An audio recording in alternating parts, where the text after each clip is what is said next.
Hello guys and welcome back to my channel. I am Mercedes and this is the Frugal Life with Mercedes.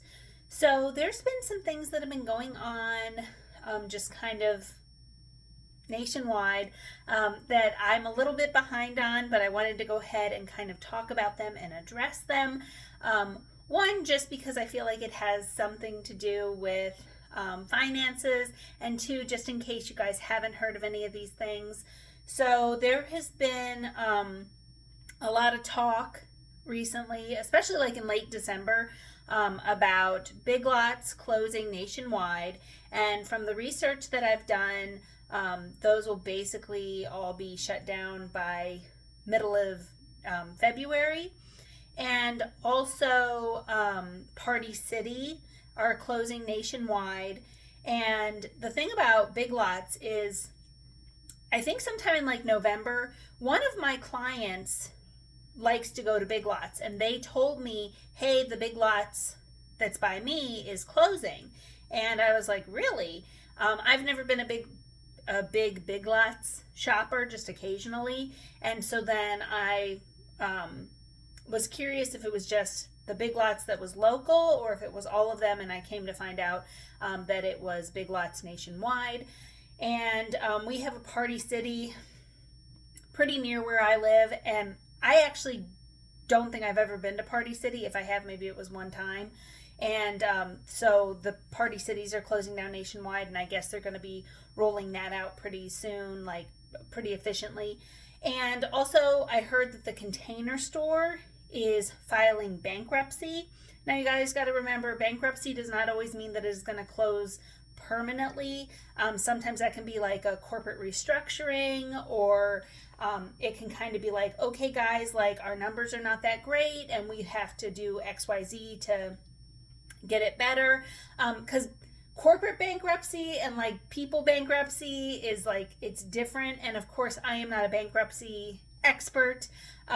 It's just, you know, if you kind of do some research, some stores don't necessarily always go out of business after filing bankruptcy. It just kind of depends. So keep your eyes on that. And I've never been to a Container Store. I think the nearest one is several hours away. I've just never gotten around to going to one.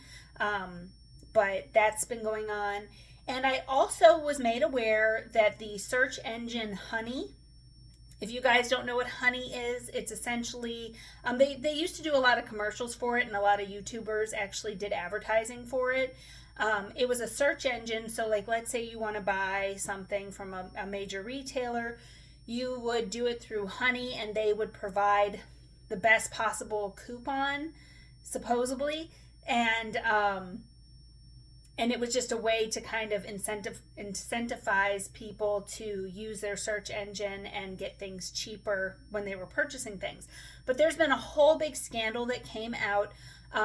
Apparently, like let's say that they paid me as a YouTuber to promote Honey.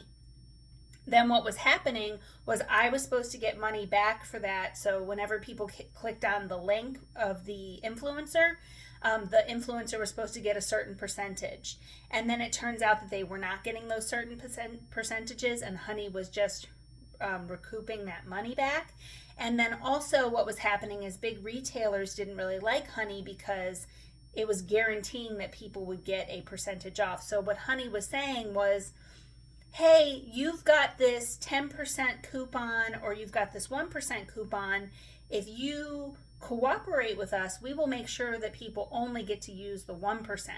Because what it is when you type in something, Honey is supposedly scouring the internet for the best possible promo codes and things, and then they're providing one at checkout, but really they're not providing the best promo code.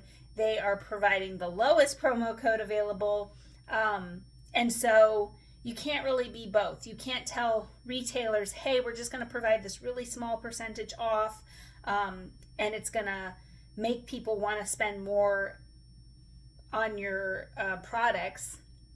And then you can't tell customers that we're giving you the best possible promo codes, because if I can find a promo code for 25% off and you're only providing one, I could have just done that myself. So there's a whole big scandal behind that, because they were being dishonest to customers using the search engine, and they were also kind of playing games with influencers who they were compensating. So I guess like they were compensating influencers, specifically YouTubers, to promote something. So YouTubers were getting that money for promoting it, but they were also supposed to be getting a percentage for having a referral link, and that wasn't going on. Now again, I've never used Honey before. I've never worked with them. So, but this is what's going on, and there's some pretty big YouTubers that are talking about it. There's also been some drama in the coupon community. I don't remember if I think it's Shopkicks. I've never used Shopkicks, but essentially you get kicks back, and it's like for points back. You get like a certain percentage of points back for buying things and for scanning things in store or once you're home or whatever it is. Again, I've never used it. And there was a big, Old Spice deodorant deal around Christmas time. And so a lot of people participated in it because it was really an awesome deal and you were getting a lot of points back from Shopkicks.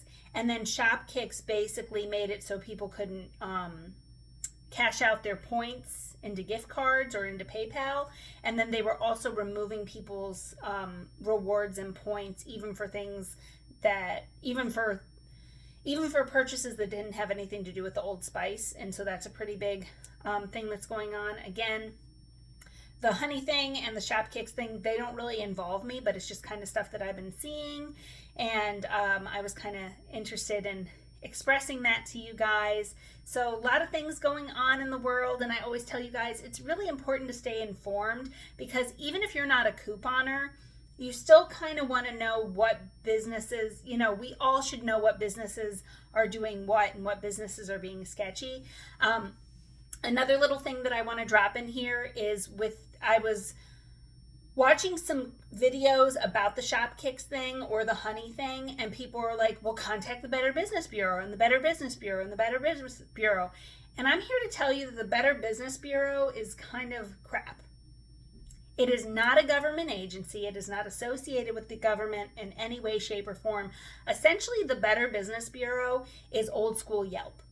So I would form a complaint with the Better Business Bureau, and they give a grade, like a point system to different businesses.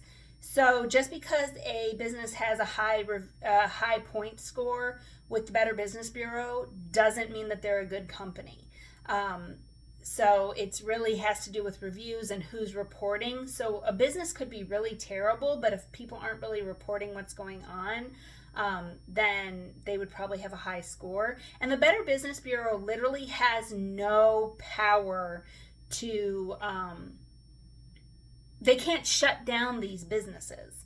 There's a lot of businesses that are super sketchy, and I'm not going to get into them, but like think of some big retailers, and they're sketchy and they're doing sketchy things, and it's in the news. It's public knowledge. Like it's out there for any of us to check.